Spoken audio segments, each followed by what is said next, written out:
Oh, yeah, they got a sweep this week. Missouri. This is The Joe Gaither Show on BamaCentral.com.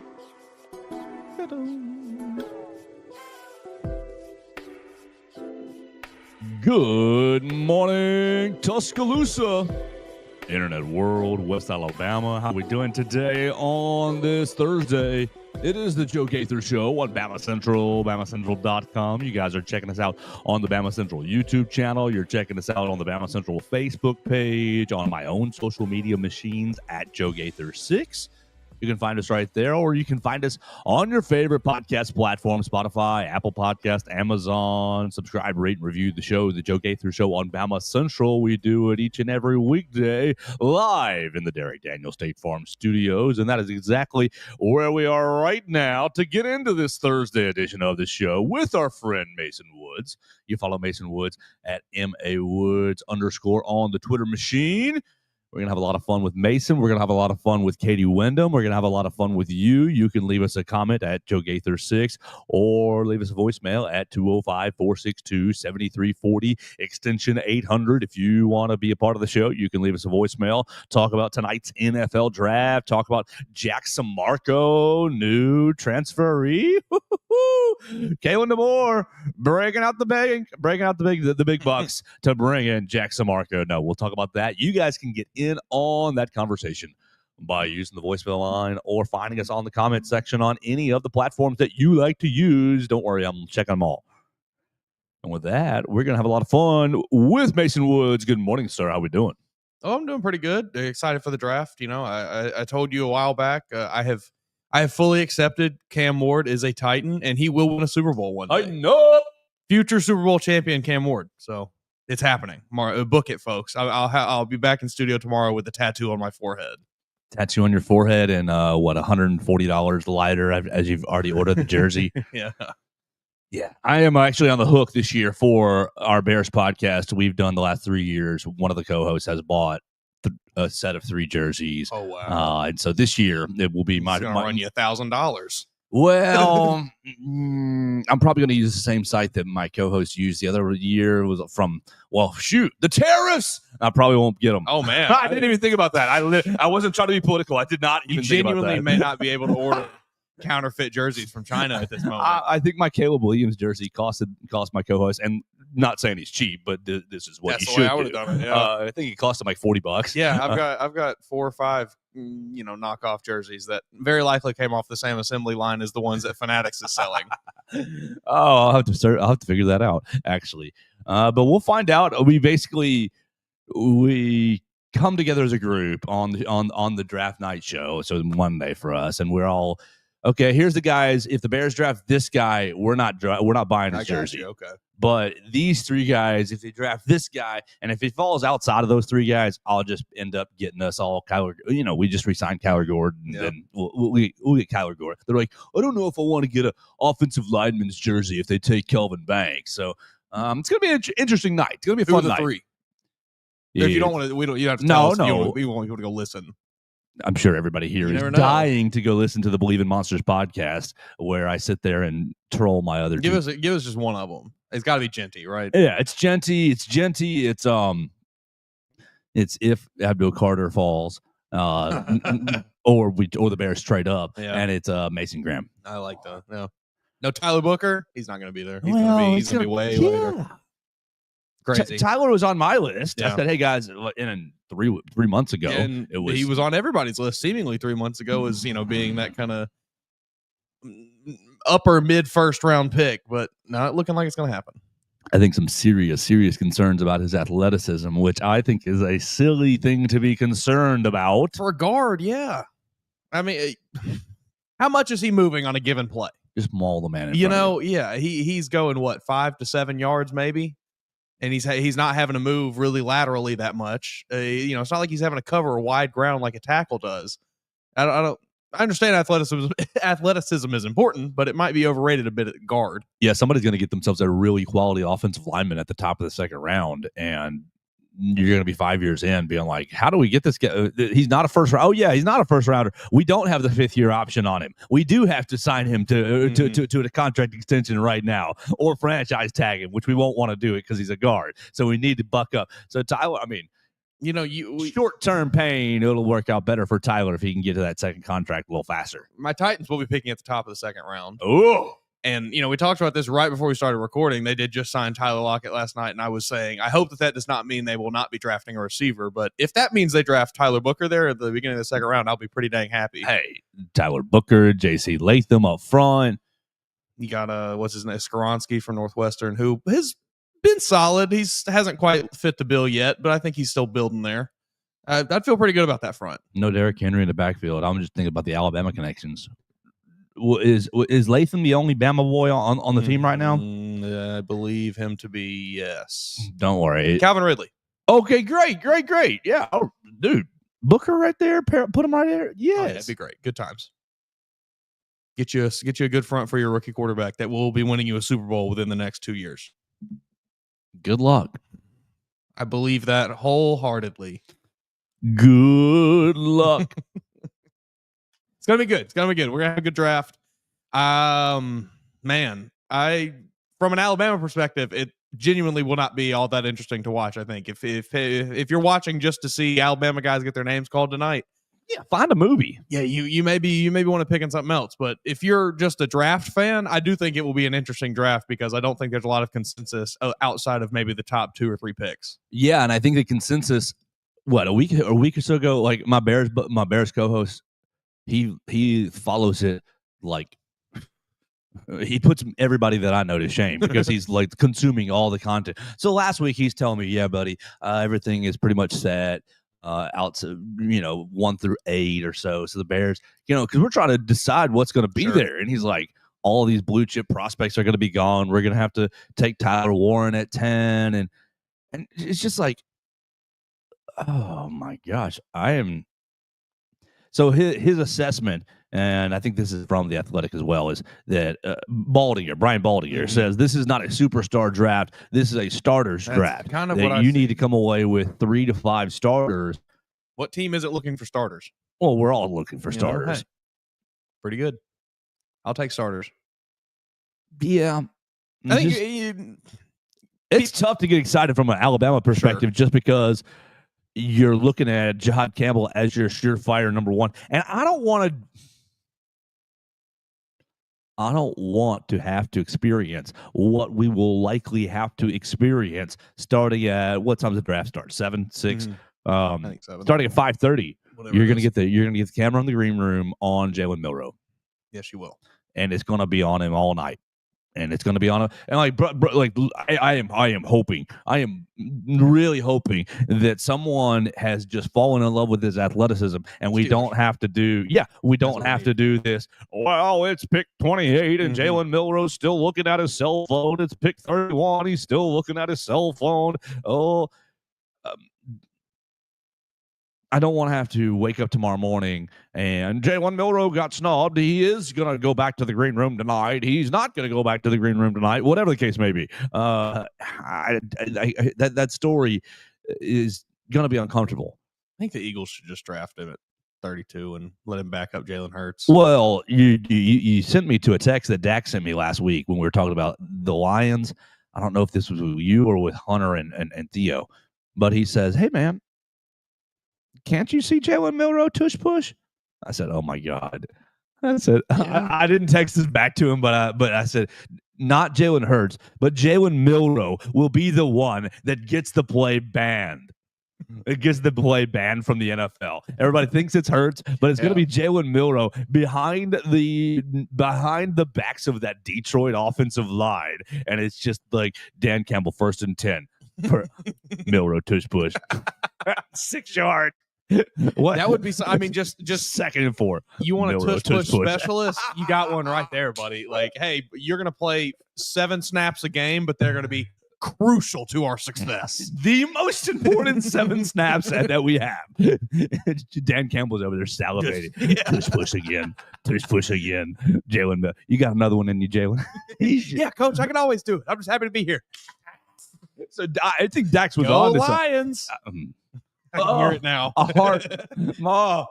And every time, like, I will kill myself watching those Bears-Lions games because it's like, all right, we got him at 3rd and 2 again. Here he comes. Here comes the rookie in for his first snap as a Lion. and it's tush push for 1.5 yards. Oh, it's 4.5 yards. Great, they're gonna punt. No.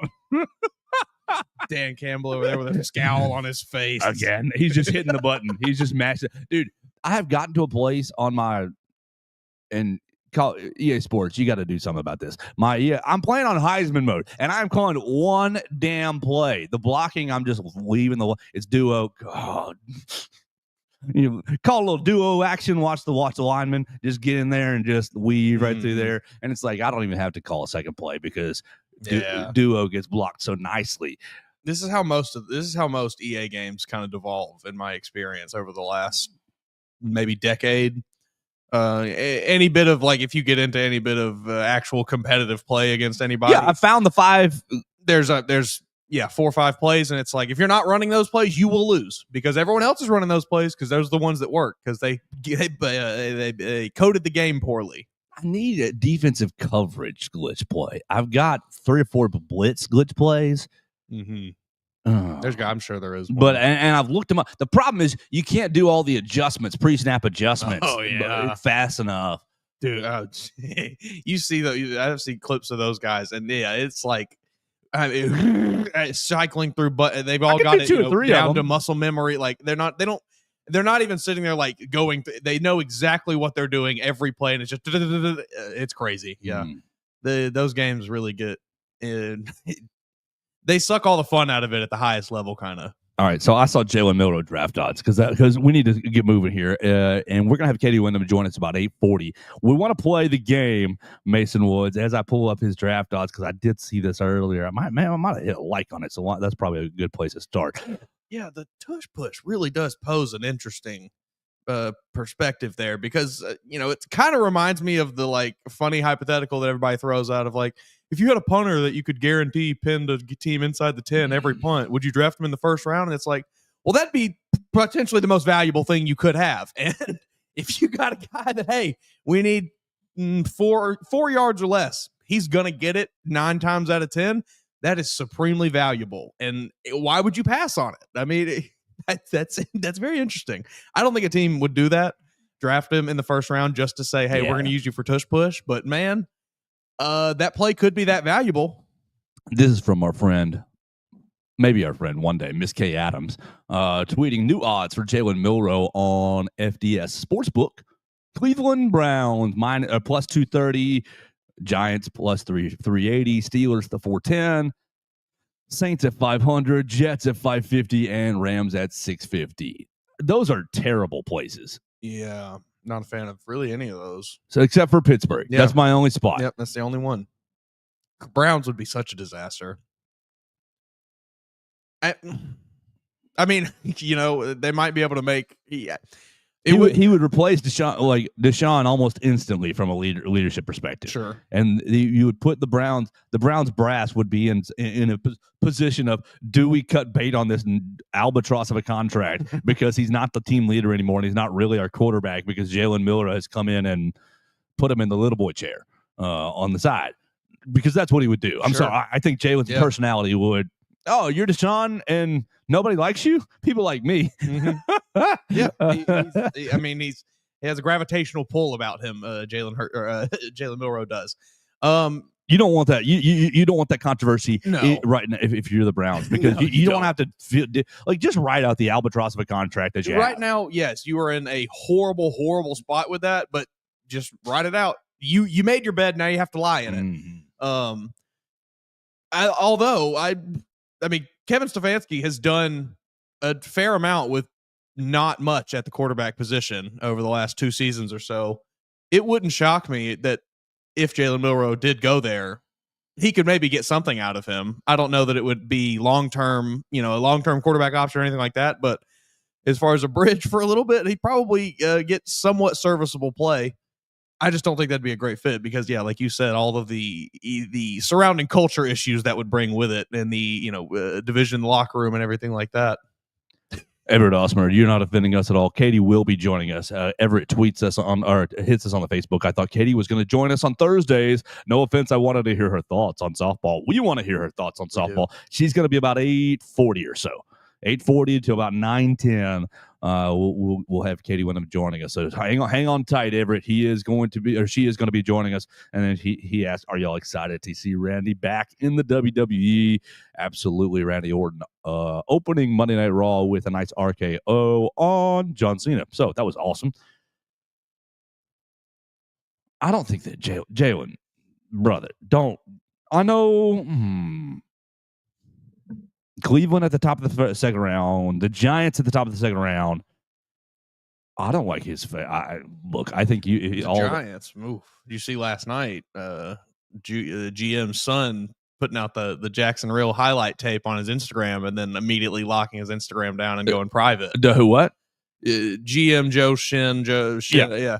His son, who, is everyone kind of rumors that is fairly involved, at least in providing some information to his father about things. Yes. It goes on his Instagram page last night and puts out a highlight tape of Jackson Dart just without any caption or anything. And then immediately within minutes locks his account down as private and, just maybe reading the tea leaves a little bit. Who knows? Is Jackson Dart going to be a first round pick? Would that be the Giants trade out of that top spot back into the late first round? No. And they snag him there. You can get him right there at 33 or whatever, 35. It's fine. But if you want your guy, you got to go get your guy. That's the most absurd thing in the world. I understand I'm in a conflict here. I really want prospect X. But if you've done your evaluation properly and you have graded him not worthy of where you're selecting currently, either trade back. Just trust it. Yeah. Trust it. I was joking about the Eagles drafting Jalen Milroe, but I genuinely don't think it's a terrible idea. Their backup quarterback situation is abysmal. Dorian Thompson-Robinson and Tanner McKee. Don't get hurt, Jalen Hurts. Yeah, I mean, look, Jalen Milroe is not going to. He's not going to give you all exactly what Jalen Hurts is giving you. He'll give you 75% of it, and that'll win you some games. That tush push aspect, the backup, you can be Taysom Hill, backup tush push. Come in here, Philly. I mean, come on. Chicago. Yeah, there you go. We don't want Caleb. We don't want any Caleb Williams tush pushing. Literally any team. Hey, you don't want your starting quarterback to have to do any tough plays. Here's Jalen Milroe. He'll be happy to do it because he's a team first guy. You can keep him on the roster as like a specialist kind of alternate quarterback position, and then when it comes up for his contract time and he wants that big money, you can be like, dude, you're not really a quarterback, sort of. Emergency, like you can find some twin. You don't have to pay him $55 million a year. You probably end up working some like 17 million, sure. 8-9 million. That's what you do. We need the draft to be here because we're already said yes. Because we've been doing this for 3 months. What's Jalen Milroe's fit? And now we're here at every team should draft him as a specialist.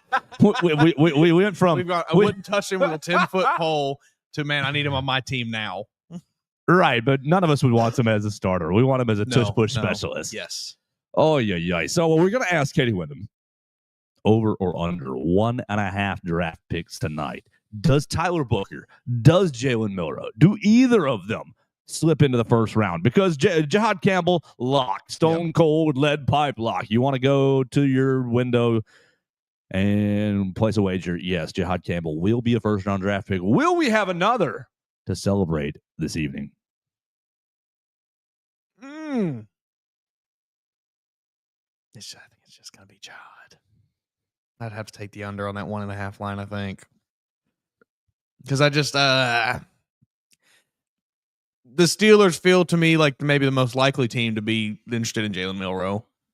But I do not believe the Steelers to be a team that is very much in the business of kind of making these flashy, kind of wacky draft picks like this. It seems like more often than not, they're a little bit more reserved with the way they approach the draft.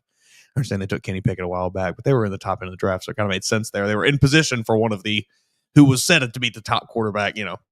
I think I'd probably ride with the under on that 1.5 line. Jihad is definitely a lock.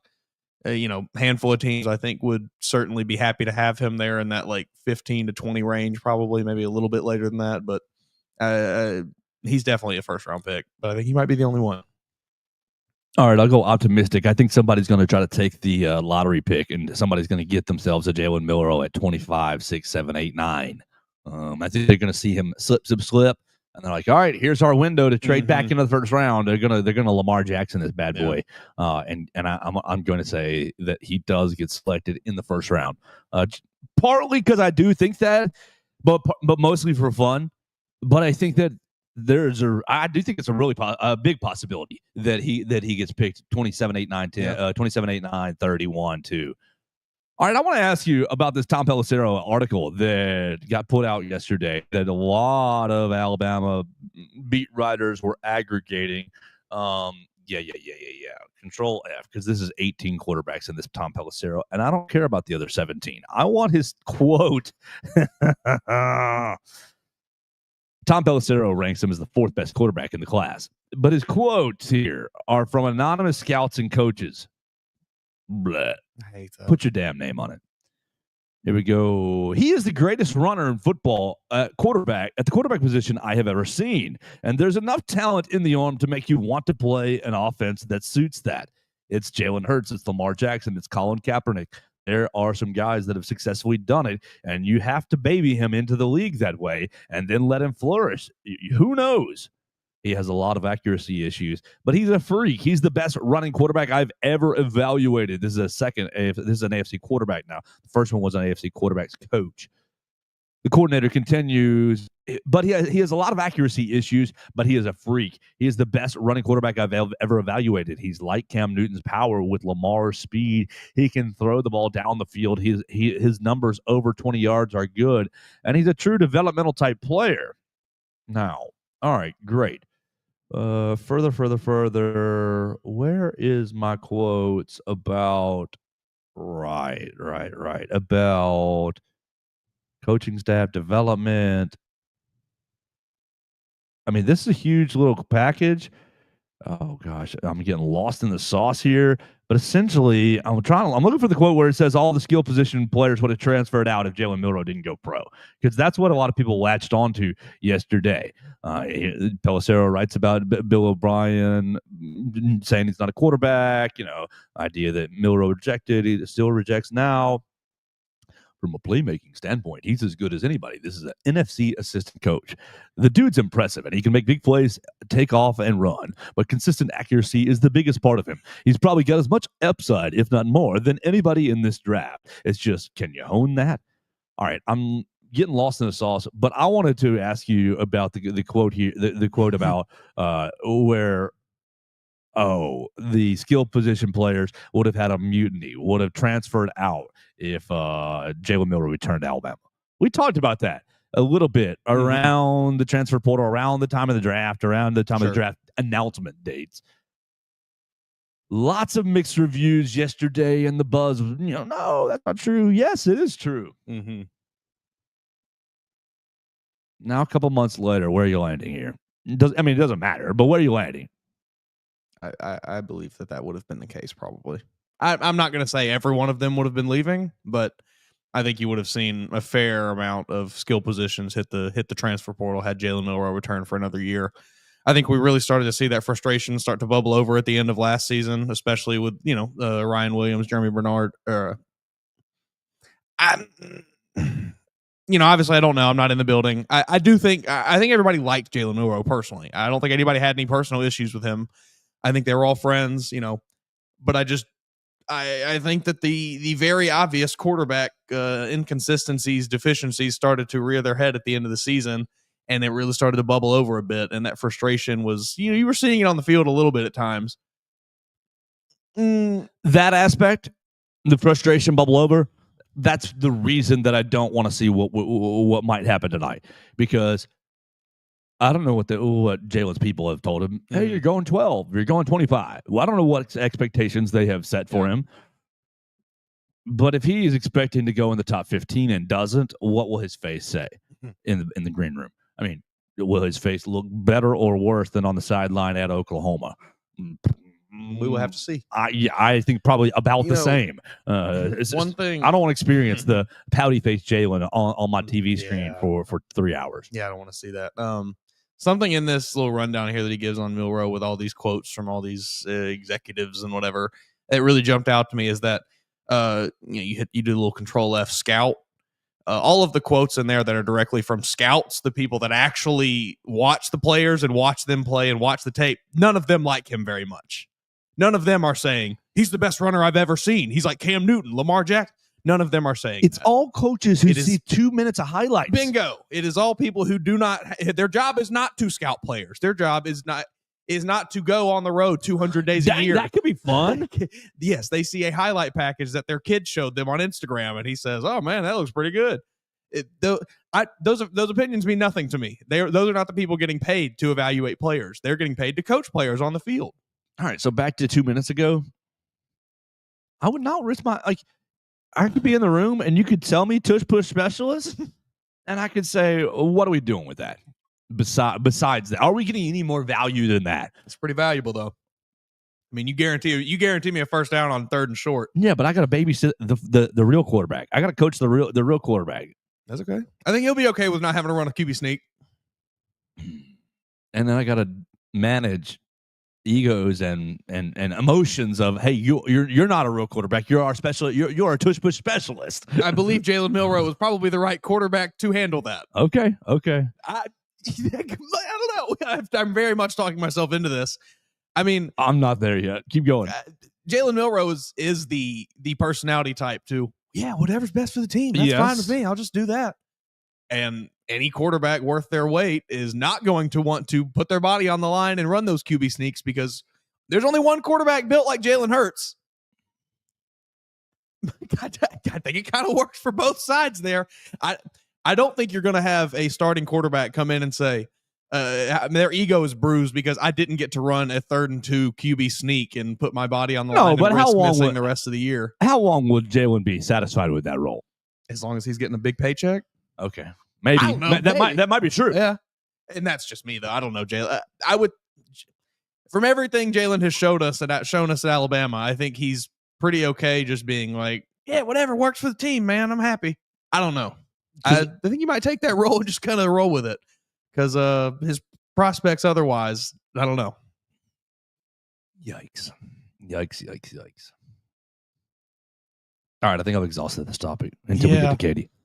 Yeah, probably. That was funny to me, though, that, Tom Pelissero gathers all of these quotes to paint this narrative that the NFL loves Jalen Milroe as this underrated gem, when in reality, if you just dig a little deeper, the people who are actually evaluating players, they're not big fans. So how much of it? I mean, this is lying season. You've got people, he's the greatest runner I've ever seen. It's just not true. They are praying that their rival drafts him in the first round. Yeah. And like, hell yeah, I'm going to be picking that joker off for 3 years until he's out of the league. Precisely. No. That's such a preposterous statement that Jalen Milroe is the best runner you've seen. Ever? It's so insane. I mean, Cam was unstoppable. Maybe Lamar, I have it. Jalen Hurts. I mean, hell, Jalen Hurts looked like a better runner sometimes. Cam Newton, the LSU run, the run over LSU where he runs through like all the middle of those people and like that. Golly. Jalen Milroe does that in his dreams. Yes. I mean, sure, 40-yard dash. You want to put him straight line speed and put him next to Cam Newton. Justin Fields is a better runner than Jalen Milroe is. I'm not sure about that. Maybe, but I don't know if I'll go that far. He is far from the best running quarterback you've ever seen. Exactly. That's so insane. Like, I know I was a child, but I saw Michael Vick. Golly. Yeah. I mean, come on. What are we doing, people? What are we talking about? He's athletic. Jalen's athletic. He can run. He's fast. But that special, that extra little, that holy bleep, he really did that? Yeah. He does not. Jalen Milroe never once really showed me that. It was. He did it once. He did it once against Arkansas. You've come in to replace an injured Bryce Young. Yeah. It's 3rd and 17 or 3rd and 8, whatever it was, 3rd and long, and he just 95 yards. I'm going to run it all the way to the goal line. That was a special run. Can I think of another one special run? I mean, you've got long runs against LSU last year. But it's all just get me to the outside. Perfectly blocked. Yes. Not touched. Not touched. Didn't have to make anybody miss. He just doesn't have. He does not have the shiftiness of a Lamar Jackson, Cam Newton, Michael Vick, like any of those running any running quarterback you can think of. Jaden Daniels, another one. Like, I don't know. He doesn't have that. He does not have that wiggle to his game. He is a straight line speed guy, and that straight line speed is fast, but it takes him a little bit to get there, and it's got to be blocked up real well. All right, let's shift gears here before we bring on Miss Katie Windham. We're going to talk about a new tight end. Warren Tire and Auto, they've been a Tuscaloosa and University of Alabama staple since 1961. They're your go-to place for all your automotive need. They've got 2 great locations to serve you on 15th Street and on University Boulevard. For tires, brakes, and alignment, you can see them on 15th Street. Check them out, 205-759-5505. Or for all your other automotive needs, you can check them out on University Boulevard at 205-758-2739. 2 great locations to get you in and out back on the road. That's Warren Tire, your go-to place for all your automotive needs.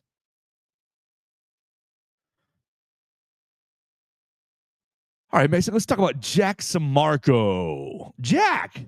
Special Jack Sammarco transfers in from West Virginia and is almost exactly like we were talking about this week with tight ends. One reception.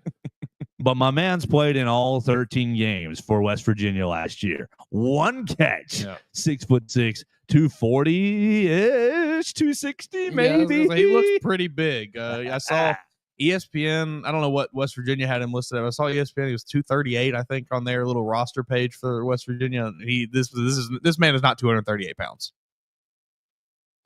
Okay, Jack. So, what does it do for Alabama? It fills a need. No, it doesn't clog things up. Well, maybe it depends. I guess what's your perspective? Does it clog up your Y tight end? Yes. Does it sort some things out with your U tight end? Well, no. Y is in line and U is on the move, right? You're asking the wrong man. Google that because it's going to drive me crazy. Inline tight end, Y or U? I think it's U. No, it's Y because the move tight end is U. You are correct. Yeah, the move tight end is U. The inline tight end is Y. So, Jack, you are Y. Why are we having you, Jack? Because we need a Y. But did we? I mean, we went through it the other day.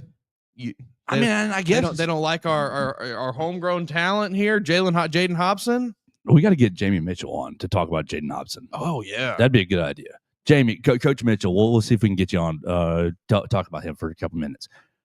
I just think that they're probably, hey, we need more. Sure. I just think that you didn't feel good about it. Yeah. You didn't feel good about a transfer from Mississippi State who was an offensive lineman. Oh, can we play you tight end? I don't know. Yeah, I think that's obvious. From just them going to get someone, they did not like the options they had there. So, I'm going to trust the evaluation of the coaching staff that gets paid lots of money to type this joker's name in the internet and see what comes up as far as film goes, and you make your evaluation. Yeah, come on, don't do that to yourself. Yeah. I think it'll be fine.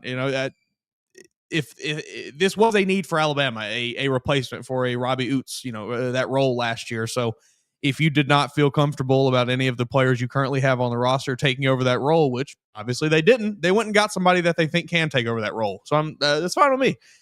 We talked about tight end, after A-Day being a spot where we thought they may target for transfer portal, and they did exactly that. So I guess this means that Brody Dalton, the tight end from Troy, has missed his boat. What I think it is, this is total speculation, but you had a couple Y tight ends in the market that you were looking for, and they probably said, "This is the offer, bud. Take it or leave it." And Jack Sammarco said, "I'll take that." And there we go. Yeah, the rest is history. I mean, do you see Alabama doing much more shopping? I probably not. Don't. No, I don't either. I think, we've talked about it with the players on Alabama's roster as far as entering the portal. Like, the market's dried up at this point, pretty much. Most of the guys that are guys they've already been out of school for 10 days now. And then anybody you're really looking for at this point is just going to be kind of supplemental pieces. And I don't really know where Alabama needs any of those anymore. Will Jack Sammarco appear in every game this year? Wouldn't shock me. Yeah. Would not shock me one bit to see him just getting in there and cracking some skulls. Over under 2.5 or 3.5? 2.5 or 3.5? 3.5 receptions for Jack Sammarco this year. 3.5 check downs, dump offs. Oots got 20 something. I was gonna say, what did Oots get last year? Dupree got 20 something, and Oots got like 15 or 12 something. That being said, we don't have Jalen Milroe back at quarterback anymore. We're gonna get a check down. Potentially a lot less dump offs, but I have to think Ty Simpson will be a fan of the check down. I'll take the over on that. I'd take the over. I'd give him. I think I'd give him somewhere between 7 and 10 receptions on the season for, we're going to call it 38 yards. Well, then national champions. That was the missing ingredient right there. We'll say seven catches for 38 yards and 1 touchdown. That touchdown is in the title game. Bama was 7 receptions away. Now national champions. Here we go. All right, let's change gears. Let's get an expert's opinion on Jack Sammarco. We're going to turn our attention to Katie Windham, BamaCentrals.com's leading writer. You can follow Katie Windham at Katie Windham _. Before I do that, though, I did fix our Warren Tire ad. So, Mason, give me your review on this music. Hopefully, it won't copyright us. So, my name is Russ Warren, and I'm one of the owners here at Warren Tire. We started in 1961. My granddad on University Boulevard, so we've been kind of a staple here in the Tuscaloosa and the University of Alabama community since then, and so thankful to be in the 3rd generation. And we have 2 locations now in Tuscaloosa. We're right here at the 15th Street location right now, where we just do tires, brakes, and alignments mostly here. Our university location does oil changes, engine work, air conditioning work, front end work, the whole 9 yards. And so any of our 2 locations, you can come check us out.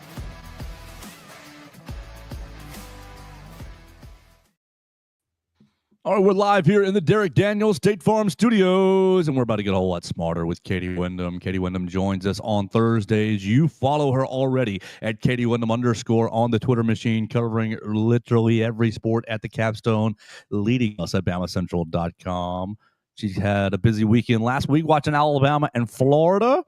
Going to get into Alabama and Missouri. We're going to get into the NFL draft. We're going to get into Jack Sammarco and more with Miss Katie Windham. Good morning. How are you? Good morning. I'm good, guys. Katie, what do we want to start with? Let's start with the game we started with today. Over or under? It's the NFL draft night tonight. 1.5 Alabama players selected in the first round. That's tough. This is such a weird, first round draft class for Alabama, because you normally pretty much know cut and dry, okay, these guys are first round picks because they're obvious top 20 picks. And then maybe there's one guy that's fringe. But this year it's theoretically all 3 of these guys could go in the first round, or all of them have issues that could drop them out of the first round. So it's I don't think there will be 0, but it's technically there could be. So I'll take the over on 1.5. Katie and I are both going over. Somebody's swinging that Jalen Milroe ticket. I mean, it would make sense. It doesn't make sense to wait on it. If you can just get back into the end of the first round to grab that, go ahead. So I could see that.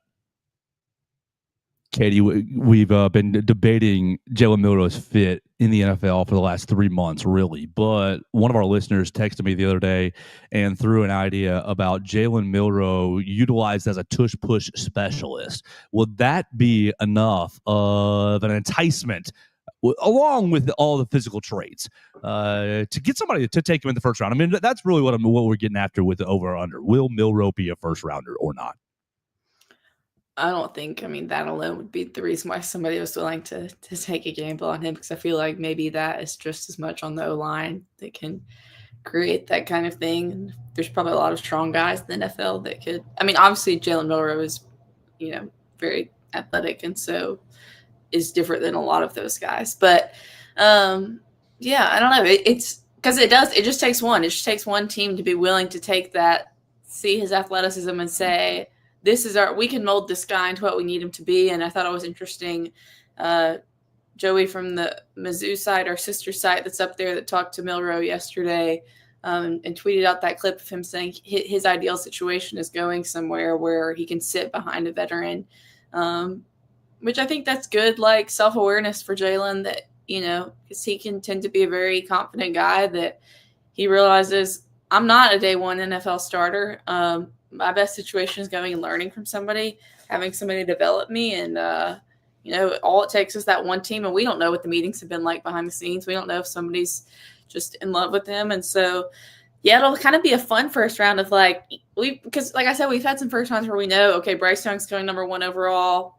XYZ guys are going in the top 10. I mean, I remember there's the year, it was back in the early 2010s, I think, where Alabama had back-to-back picks, 11, 12, and 13, which I don't know I think D. Milner was one of those picks, so I don't know how well they all turned out. But, it's kind of more certain. So tonight we'll all be, as media people, have to be on the edge of our seats, a little more ready to post whenever, something might happen. So I want to ask you about the third guy that could potentially wind up in the first round that we have not talked about yet, Tyler Booker. This is a guy that, I think many people throughout kind of most of the season last year and even throughout the early draft process thought, oh, this is a first round pick. I know he's a guard. I know the positional value might not be quite there, but he is so good. He's such a good guard that he's probably a locked in first rounder. Then he goes to the combine and, underperforms, for lack of a better word. It kind of showed some deficiencies in his athleticism, had a bad day, really. And, now that has potentially dropped him out of the first round. Do you think that, really just kind of, do you think he could sneak into the first round? Do you think a team is going to take a chance on a guy who, I think I told Joe, I don't think athleticism is a trait that guard is necessarily, it's not one that you need super, super bad there. So do you think a team is going to kind of take a chance on Tyler Booker as maybe a less athletic option, but still a very solid player? I mean, because we see it on tape. I think that's a fair point, that maybe his position doesn't always necessarily call for being the most athletic guy on the field. But once again, it's kind of like with Milroe. It's it just takes the one team that needs a player at that position that's willing to take a chance on him. Because sometimes the combine stats prove a lot and say, yeah, he doesn't have what it takes at XYZ position, and sometimes they don't.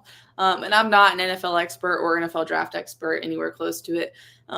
So I don't know, because, also Alabama offensive linemen historically have been hit or miss in the NFL draft. There's some guys you thought would go and just kill it in the NFL that haven't. And then there's some that have had a lot of longevity in the NFL. So,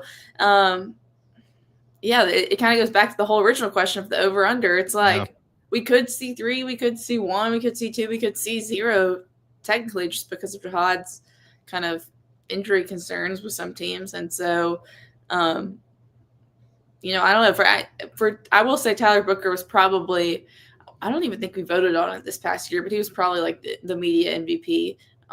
He's a great kid, very nice to talk to. So I hope he gets a shot in the first round, especially since he's there.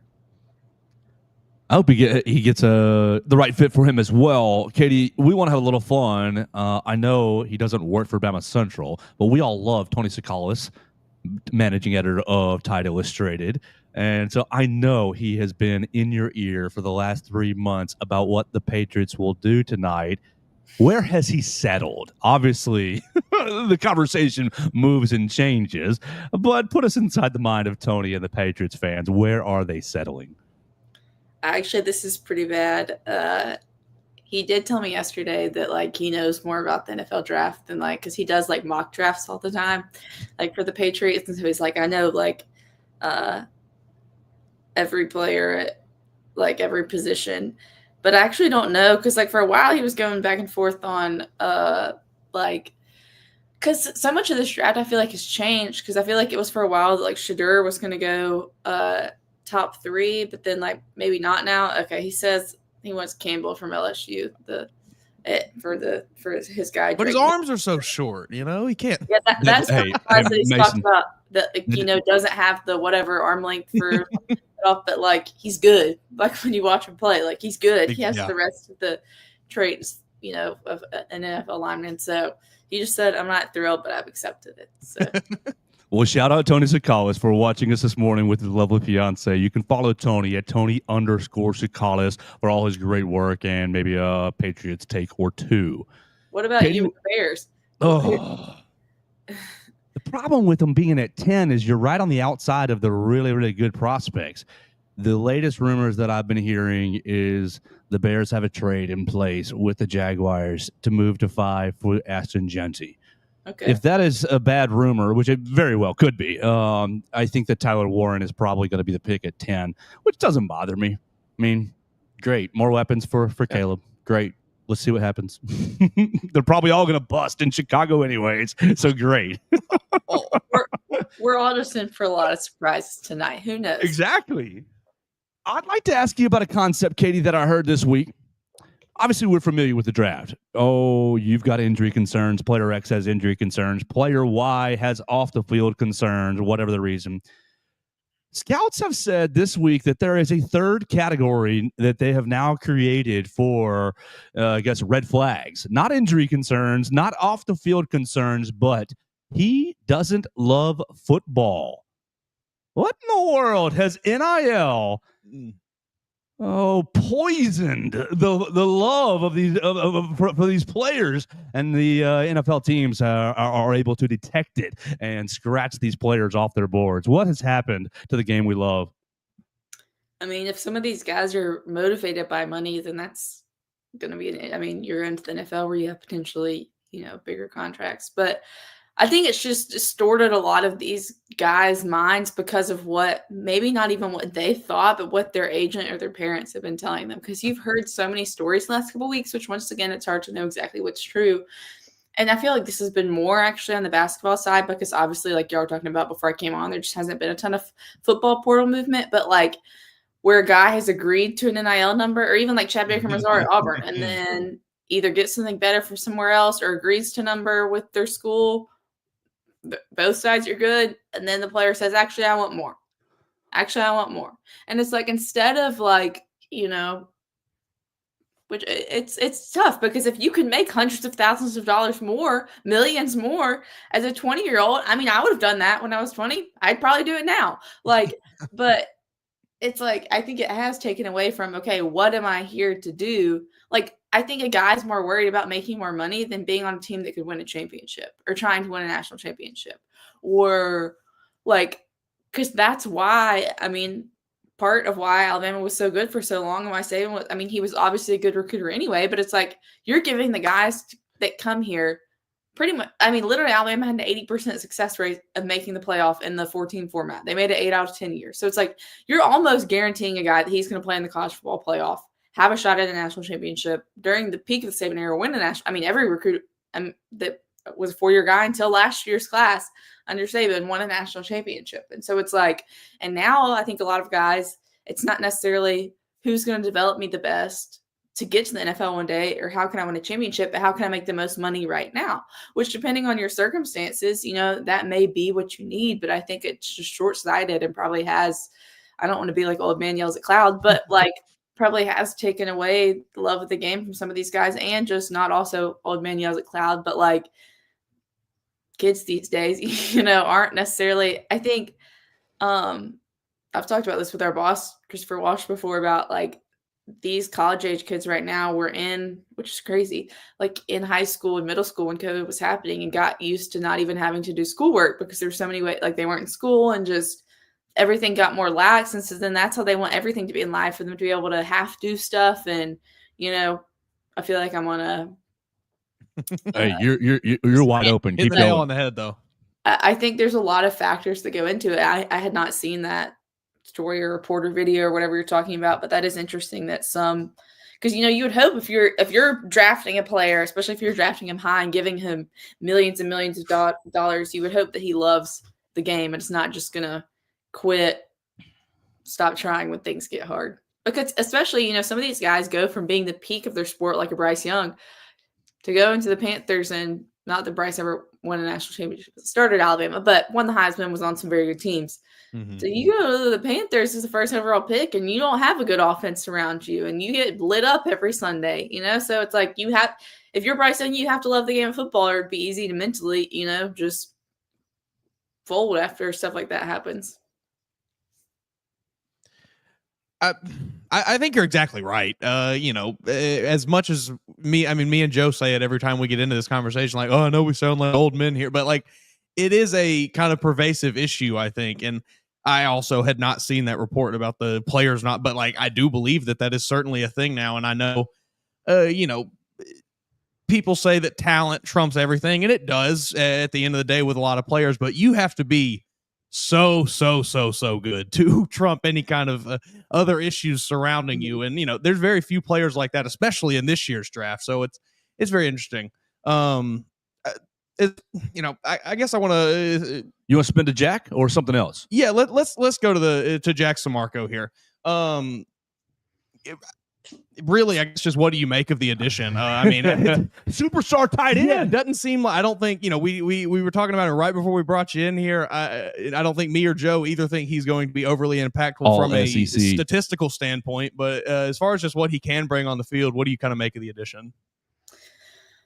I mean, I can't say that I did an extensive deep dive on him yesterday, but I think we're at a point in the portal where Alabama has a couple positions of need where they're not going to spend $800,000 to $1 million on a guy that's potentially just going to be a backup. And so I think in an interview, which apologies to whichever one of our colleagues talked to him, I think somebody, maybe it was Colin from Tuscaloosa News, talked to him and he said he's coming to Alabama because he can play right away or something. So, which, I'm sure every recruit is told that pretty much. But, I think it's more of like a depth piece where obviously they're thin at the position right now with injuries. And so, he did play in every game last year for them. I think he's going to be mostly used probably in a blocking role. It is like a power 4 transfer. So it's not like he's some completely random kid. I can't think of many West Virginia, Alabama connections, obviously besides Nick Saban, but he didn't go to WVU. I think that was one of Yabi Anoma's stops with West Virginia, or am I making that up? Ooh, that does sound right. I think he may have gone there for a year, but I could be confusing him with somebody else. So, I think this kid, they could probably get at a somewhat reasonable price, has some experience playing tight end at the power 4 level. And, who knows, he could be what they need to step in and play right away and kind of fill a certain role in the offense. Kitty Windham, you are Courtney Morgan for the next 5 minutes. What else are you shopping for in the transfer portal? It's just tough because this has been such a quiet window that I think there's just not a ton of players available. I think maybe they would have maybe liked to get another offensive tackle. But then that guy, it's not necessarily a starter because you're hoping that Wilkin can be, that starter at right tackle. But then also I feel like Caden Proctor is injury prone. And so, I think they would have liked to go get one more tackle. But then I think a lot of it comes down to the money too, of how much we're going to pay this guy. Are we going to pay him more than to get him from the portal to compete with other schools? Are we going to pay him more than some of the offensive tackles on our current roster are making? It's just I think that's the kind of decisions Courtney Morgan and all the NIL people have to make is it worth it for us to pay this guy that might potentially be a backup, but we need the depth. But I don't know. I feel like when I was on around this time last week, there's some rumors about the punter from Nebraska, I think, that had played with Kalen at Washington. I don't even know what ended up happening with him, but I haven't seen much. We're not going to be punting this year. Yeah. Ty Simpson, touchdowns and field goals. That's all it is. Every time. Yeah. We're turnovers. Yeah, I think probably on the defensive side of the ball, they're set, but I won't be surprised if I think they have a couple roster spots left, but also it kind of seems like all around college football with just the uncertainty. I don't understand all the stuff that always is coming out about the NCAA rulings and DC and all that stuff. But I think obviously the people at the high up administration level at schools understand, but like there's still so much uncertainty around college football that I think for a lot of players, it's not worth it right now to get in the portal when you have a secure NIL deal at the school that you're at. That why would I risk going somewhere else when the rosters aren't, fully set and they're trying to figure out, are they going to grandfather in the walk-ons? And then what is a walk-on becomes blurry when you can pay people with NIL. So it's just a lot of uncertainty around college football that I think that's part of why you're not seeing as much portal movement this spring as maybe someone expected. So that takes me, I guess, to my next question then. Is that the main reason that you think Alabama has really not seen one player? There's been one player, two players, and they were both walk-ons into the transfer portal. So, not really anybody that was going to see significant time this year has entered the transfer portal. Do you think it is mainly because of kind of the uncertainty surrounding it, or do you think that it is something that this coaching staff has really figured out? Yeah, I think it's more like the uncertainty in the guys out there, and I think it's NIL and maybe Alabama not wanting to spend a lot in this spring window when most guys that are transferring at this point in the year are probably not going to be starters. And so it's like, why would you spend a lot of money on these guys that, aren't even going to necessarily start for your team? And so I think it's, the uncertainty and then also the complicatedness of NIL and balancing the budgets and all things you would have never even thought about in college football 5 years ago. Katie, the other day we proposed changing the pay schedule for the players to make it look like the professional schedule. The NFL, you get paid 17 game checks. I mean, whatever, your $30 million divided by 17 game checks. And so you don't get paid in the spring. You don't get paid in the summer at all. You got to wait till you're back on the roster and, game check, that sort of thing. Could we get, gentleman's agreement, could we get all the NCAA to alter their pay schedule so that maybe these boosters don't get burned as bad? Well, supposedly the whole thing with the House settlement is that, it is supposedly going to be more regulated and, it's not supposed to be as much of or there's going to be a set amount of the pay per play, and then the rest is supposed to be legitimate NIL deals. Now, how the NCAA is actually going to regulate that, who knows? But I think what happened with the Yama Alava brother, the younger one at Arkansas, I think that is having a lot of people reconsider, how do we pay these guys? I think some schools, for sure, I'm sure he's not the only case where people have gotten burned, and I think we've seen it, in basketball too.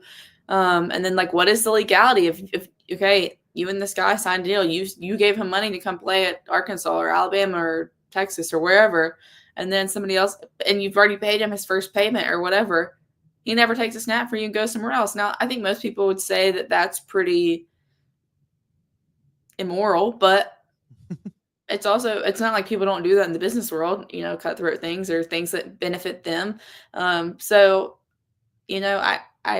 I like that idea. I don't know if everyone will come together. I think it would have to be an NCAA mandate. But as long as there's these free-flying rules and so little regulation, stuff like this is going to continue to happen. People are going to continue to bend the rules that exist and do what, they're always looking out for number one, what's going to benefit them the most. And so I like that idea. I don't have very much confidence in the NCAA to enforce anything like that.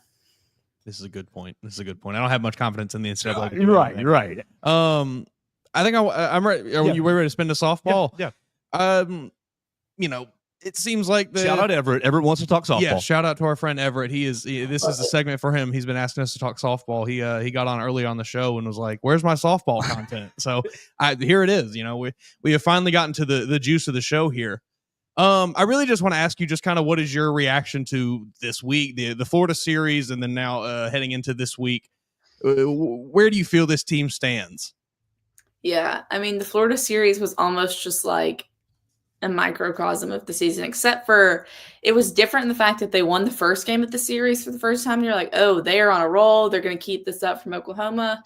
And then game 2, which was actually on Friday, they got run ruled, got it taken to them. I think really you start Caitlin Riley. She doesn't give them a great start. They fall behind. They put in Brea Hodges, true freshman, who has not pitched in a lot of SEC games.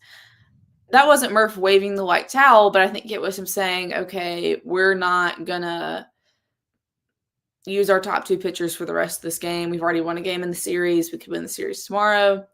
And then, Alabama, they get down 4-0. Then they have an inning where they tie it 4-4 on Salem Hawkins' first home run of the season. And you're like, okay, like they're back in this. And then they did a in-game interview with Murph in between the next half inning. And he said, we're going to ride with Brea Hodges. This is a new situation for her. We'll see what she's got. Because I personally thought that if they tied or take the lead, they would have brought Brisky in. So they tied at 4-4 in that inning. I can't remember now which it was, the third or fourth.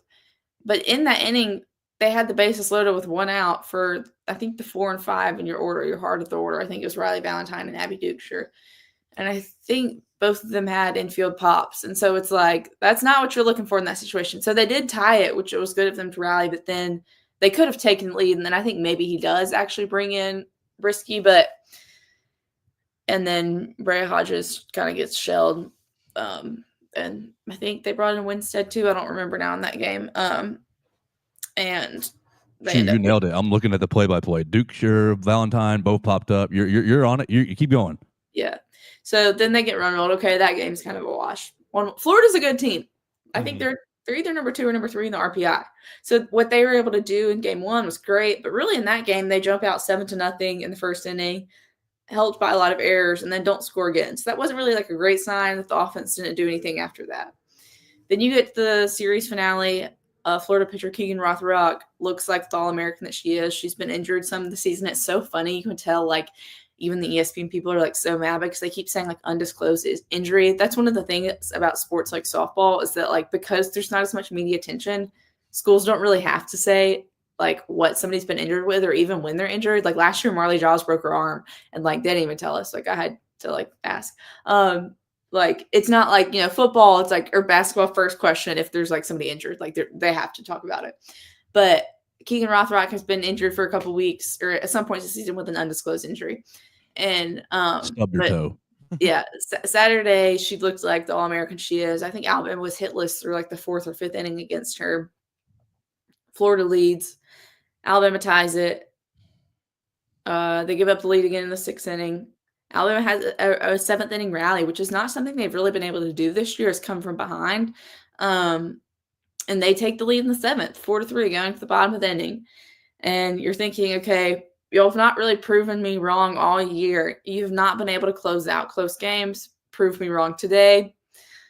They proved me right. It's mind-blowing. And I told Will when this is happening that I was going to go and look up this week how many times they've blown a 6th or 7th inning lead. And I haven't done it this week. I need to go figure it out. It's like you had that road series in your fingers. And I think if you win that series, you're in a great position to host even supers, moving to kind of a top 8 seed because Alabama has a lot of losses and that's what's probably going to, ultimately hurt them. But they have a great strength of schedule. They have some very quality wins because they haven't gotten swept. So they have a lot of top 10 wins.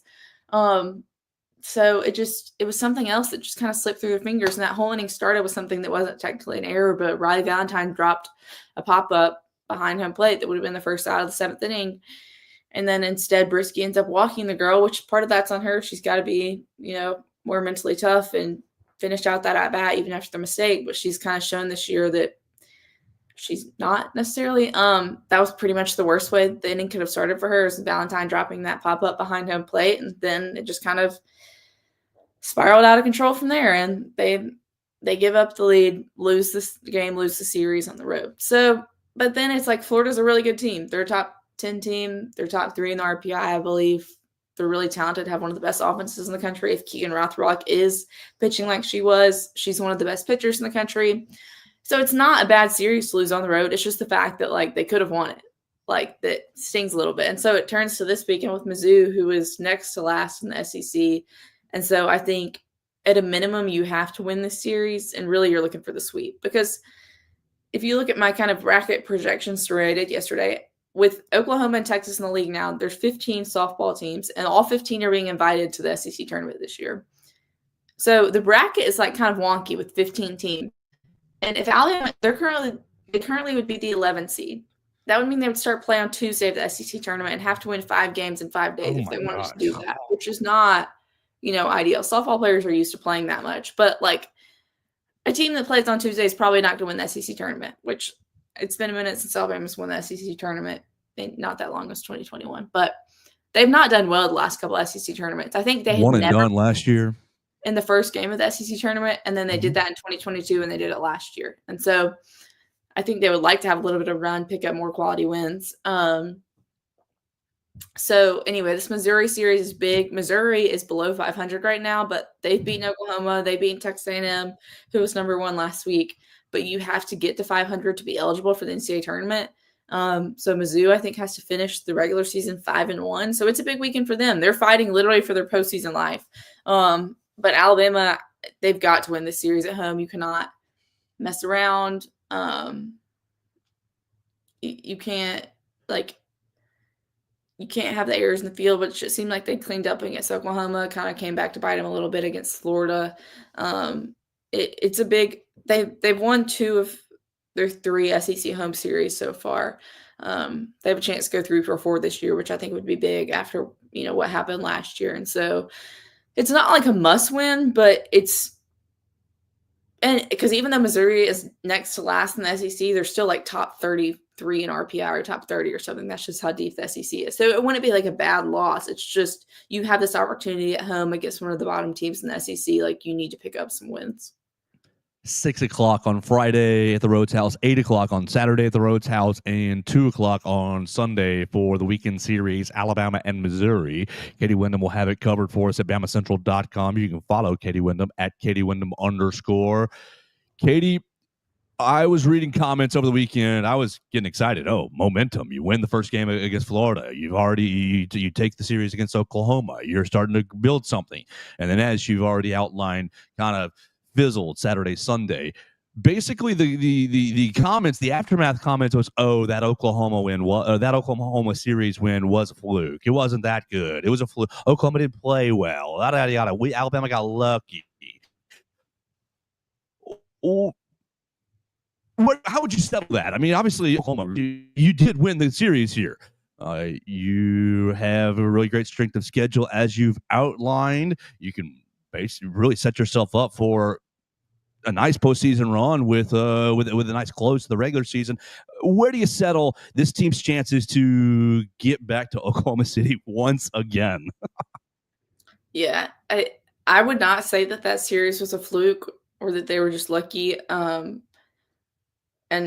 Oklahoma didn't play great, but I think you have to give Alabama a lot of credit in that and give their pitchers a lot of credit. It's not a fluke because they've beaten good teams all year. The miraculous thing to me about that series was in Game 3 when it was Audrey's home run. Did it make it 2-1 or 3-2? Whatever it was, Alabama won by 1 run, and it was tied for the longest time. And then I think the 7th and 8th inning was when, or maybe the 6th and 7th, when Oklahoma had bases loaded or 2 runners in scoring position in the other inning. I think that was kind of like here we go again. Alabama's going to blow it again, and they didn't, and then they were able to walk it off in the bottom of the 8th. And so that was kind of that's what bucked the trend of this season, is that they were able to hang on, but they didn't really have a lead. It was tied, but they were able to have a late win and kind of close out to win the series. And so I think this team can make it back to Oklahoma City. Obviously, like the last couple of years, they've in 2023 they made it after having, I think that was the year they had like their most regular season losses ever under Murph. And then last year was the first time like they finished below 500 in SEC play. They still made it. So I think this team is better. It's definitely better offensively than the last 3 teams. I think your pitching is going to be, can you beat a team? Because to make it to Oklahoma City, you have to win super. So you have to win 2 games in a weekend. And they haven't been like great at that necessarily. Can their pitchers step up and give them enough good outings, good starts to win 2 out of 3 games. And that's, I think, what it's really going to come down to. But I think this team, I don't think beating Oklahoma was their peak. I don't think that's, and then the rest of the season is just downhill. I still don't think they've played their very best softball, and they can. Murph likes to talk about all the time the word yet. We're not there yet. We haven't reached our best yet. We haven't played our best game yet. And I think that's true for this team. And that I think that Oklahoma weekend was a good culmination of everything clicking at once, the offense, defense, and pitching. But I think that can happen again. I think they're kind of running out of chances to prove it. But I definitely think the expectation right now is for them to at least get to supers. And then we'll kind of see what happens from there, because I would not have predicted them to, upset Tennessee last year as the 14 seed, Tennessee being 3 and one of the best teams in college softball with 2 of the best pitchers in college softball, with Alabama's weakness being offense last year. So you never kind of know what kind of postseason magic Murph's got going over there at the Rhodes House. Well, we will follow it all on BamaCentral.com. Katie Windham will be leading our coverage this weekend and into the postseason. You can follow Katie Windham at @KatieWindham_. We will chat with you again next week, Katie. Hope you have a great day. Sounds good. Thanks, guys. Absolutely. That's Katie Windham joining us. Thank you so much. Making us a lot smarter here on a Thursday. Mason Woods, we got to get out of here because we got to go cook big old meals for the first round of the celebration. Beers, meals, nachos, pizza, wings. The future Super Bowl champion, Cam Ward, will be drafted tonight. Everyone should celebrate accordingly. There we go. So we're going to Walmart. We're going shopping. We're getting out of here for the day. We appreciate you guys for watching us on the Bama Central YouTube channel, on Facebook, Twitter, YouTube, on listening on Spotify, Apple Podcasts, Amazon. We always love Derek Daniel for sponsoring the program. And Warren Tire and Auto, leave us a comment at Joe Gaither 6. Leave us a voicemail at 205-462-7340, extension 800. And we'll talk to you in the morning right here on Bama Central and BamaCentral.com.